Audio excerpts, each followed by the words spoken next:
Vlog 11, Tempers Get Hot About Ice, Part 3. The plot thickens. Another email from my dad, received October 26th, 2022. Subject line, podcast answers letters to Lieutenant Arnett, ICE and Warden and Level System.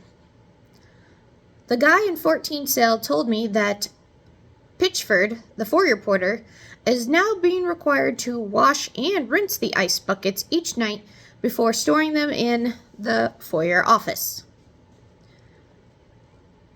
Next email from my dad is dated for October 28th, 2022, subject line, First Amendment Retaliatory Act. Today, Sergeant Christie and foyer porter Country tried to have me moved to 3 House. It was an ironic point of Christie and Country. Remember, I had offered the IA lieutenant the option of firing Country and moving him to 3 House. Then I would not have to put in the paper trail / grievance on Sergeant Christie, Sergeant Pardick, and Correctional Officer Isham. But they chose to keep their boy.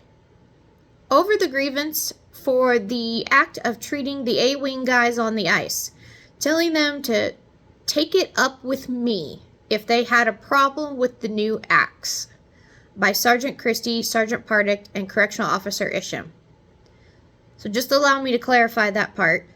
When the guys on the wing asked why they were being subjected to the harsh treatment and not getting the ice and the amounts and access that they were supposed to, these COs blamed it on my dad and said, if you have a problem with the new restrictive ice policy, take it up with Mr. Harris. They were trying to incite a riot and some jailhouse justice.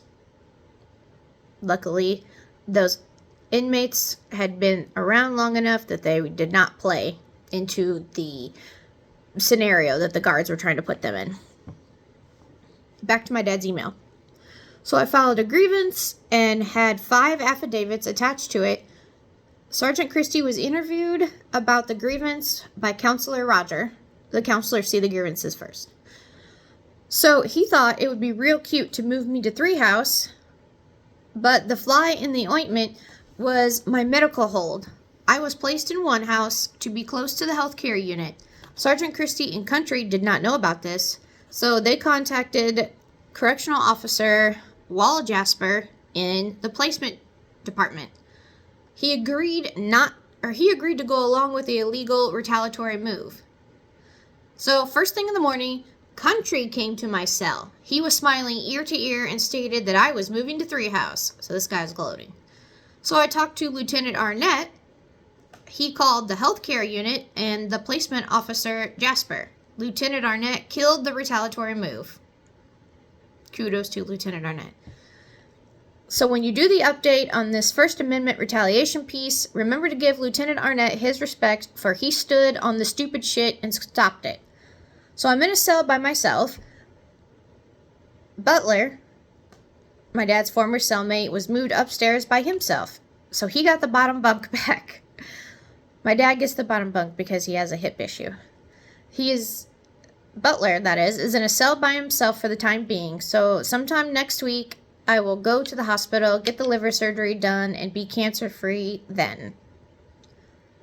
I find it quite ironic that they would keep their step-and-fetch boy Country, then keep messing with me for him. For it only substantiates the First Amendment retaliatory moves by Sergeant Christie. For he is the one who put the jumper cables on Sergeant Pardick and Correctional Officer Isham. Will they defend him in court? Free Rocky Nation, this whole situation infuriates me. We, as American citizens, are failing as a first world country to do the bare minimum to feed and house our inmates. I mean, we're handing out frozen cubes of bleach, for goodness sake.